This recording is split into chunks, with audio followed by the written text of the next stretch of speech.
সেটাকে সামনে রেখে এবং আরো যারা এটা সম্ভব করেছে, যে তরুণ সমাজ,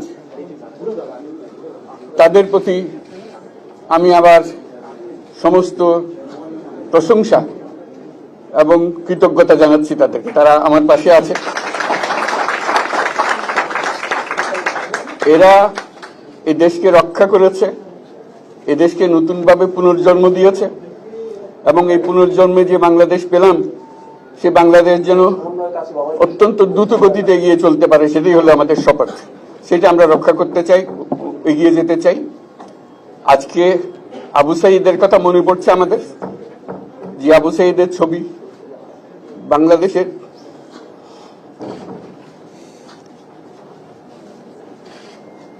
প্রতিটি মানুষের মনে গেঁথে আছে, এটা কেউ বলতে পারবে না। কি অবিশ্বাস্য একটা সাহসী যুবক,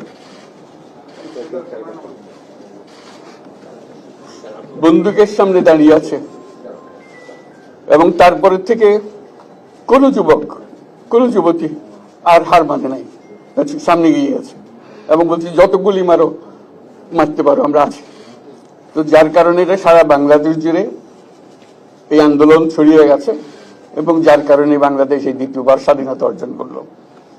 এই স্বাধীনতাটা আমাদেরকে রক্ষা করতেই হবে। শুধু রক্ষা করা নয়, এই স্বাধীনতার সুফল প্রতিটি মানুষের ঘরে পৌঁছাতে হবে, তা না হলে এই স্বাধীনতার কোনো দাম নেই। এই স্বাধীনতাটাকে পৌঁছানো হলে আমাদের শপথ, আমাদের যে প্রতিজ্ঞা, যে আমাদেরকে এটা করতে হবে, ঘরে ঘরে পৌঁছাতে হবে। মানুষ যেন জানে যে বাংলাদেশ স্বাধীন হওয়ার অর্থ হলো তার নিজের ভবিষ্যতের পরিবর্তন। এটা যেন প্রত্যেকে বুঝে নেয় এবং আজকের তরুণ সমাজকে বোঝানো যে এই দেশ এটা তোমাদের হাতে, তোমরা এটাকে তোমাদের মনের মতো করে গড়ে তুলবে। তোমরা যেভাবে স্বাধীন করতে পেরেছো, তোমরা এটাকে তোমাদের মনের মতো করে গড়তেও পারবে এবং তোমাদের দেখে সারা দুনিয়া শিখবে কিভাবে একটা দেশ, একটা তরুণ সমাজ গ্রহণ করতে পারে এবং তাকে পাল্টে ফেলতে পারে। তাদেরকে আমি বারে বারে এমনি উপদেশ দিই যে পুরনোদের বাদ দাও, তাদের এই পুরনো চিন্তা দিয়ে এটার মুক্তি আমাদের হবে না। করি সারা দুনিয়ার মধ্যে এটা হবে না। এটা শুধু বাংলাদেশের কথা না, সারা দুনিয়াকে জুড়ে কথা বলছি। তোমাদের মধ্যে যে শক্তি আছে, যে ক্রিয়েটিভিটি আছে, সৃজনশীলতা আছে, সেই সৃজনশীলতাকে কাজে লাগাতে হবে। এটা শুধু বই খাতাতে লেখার জিনিস না, এটাকে প্রকাশ করার জিনিস, স্থাপন করার জিনিস, সেটা করা।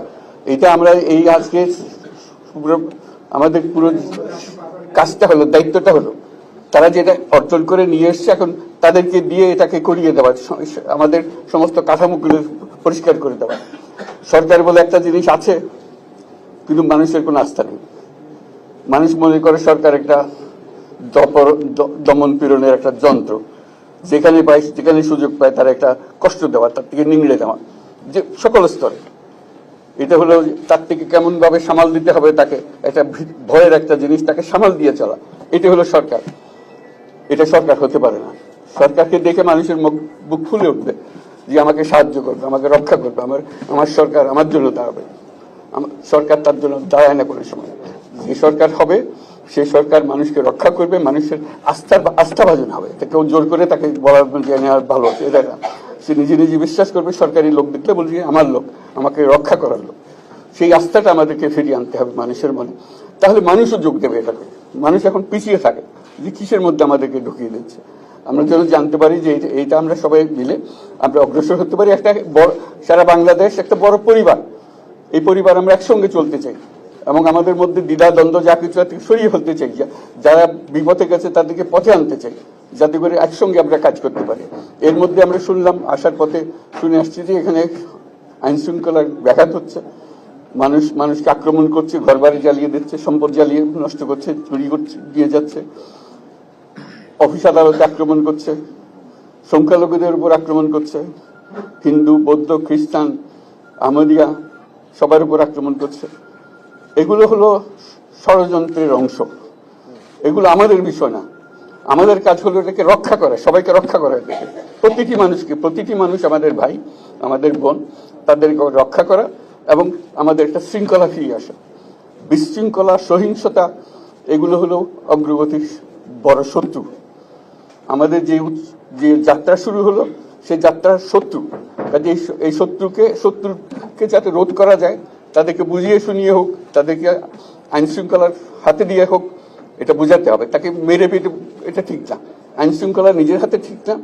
তাকে আমাদের আইন শৃঙ্খলা বাহিনী এমন হতে হবে, তাদের হাতে সুপর্দ করলে আমরা নিশ্চিন্ত থাকবে তার একটা বিহিত হবে। এমনগুলো আমরা হাতে দিয়ে দিলাম, 2 টাকা দিয়ে আবার ছেড়ে দিল, এটা যেন আবার না হয়।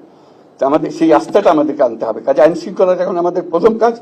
এই আইন শৃঙ্খলা ঠিক না হওয়া পর্যন্ত এটা আমরা অগ্রসর করার জন্য পদক্ষেপ নিতে পারবো না। আপনারা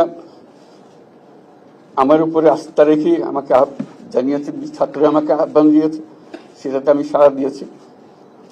দেশবাসীর কাছে আমার আবেদন, আপনারা যদি আমার উপরে বিশ্বাস রাখেন, আমার উপরে ভরসা রাখেন, তাহলে নিশ্চিত করেন যে দেশে কোনো জায়গায় কারো উপরে হামলা হবে না। এটা আমাদের প্রথম দায়িত্ব। এটা যদি আমি করতে না পারি, এটা আমার কথা যদি না শোনেন আপনারা, তাহলে আমার প্রয়োজন এখানে নাই। আমাকে বিদায় দেন, আমি আমার কাজে থাকি, সেখানে আমি ব্যস্ত থাকি। যদি আমাকে প্রয়োজন মনে করেন, তাহলে আমাকে প্রয়োজন মনে করলে আপনাদেরকে দেখাতে হবে যে আমার কথা আপনারা শোনেন। আমার কথা না শুনলে আমার কোনো প্রয়োজন নাই। আমার প্রথম কথা হলো, আপনারা বিশৃঙ্খলা থেকে দেশকে রক্ষা করেন, আপনারা সহিংসতা থেকে দেশকে রক্ষা করেন, যাতে আমরা যা আমাদের ছাত্ররা আমাদেরকে পথ দেখায়, সেই পথে আমরা এগিয়ে যেতে পারি। এটা একটা খুব সুন্দর দেশ হতে পারে বাংলাদেশ, একটা খুব সুন্দর দেশের সম্ভাবনাময় দেশ। কাজে এই সম্ভাবনাগুলোকে আমরা নষ্ট করে দিয়েছি। এখন আবার সেই বীজতলা আবার তৈরি করতে হবে, আবার আমাদেরকে জেগে উঠতে হবে। তারাই এই বীজতলা তৈরি করবে, তাদের হাত দিয়েই হবে, এবং তাদের দিকে আমরা তাকাবো, এবং আমরা তাদের নির্দেশ মতে আমরা অগ্রসর হব।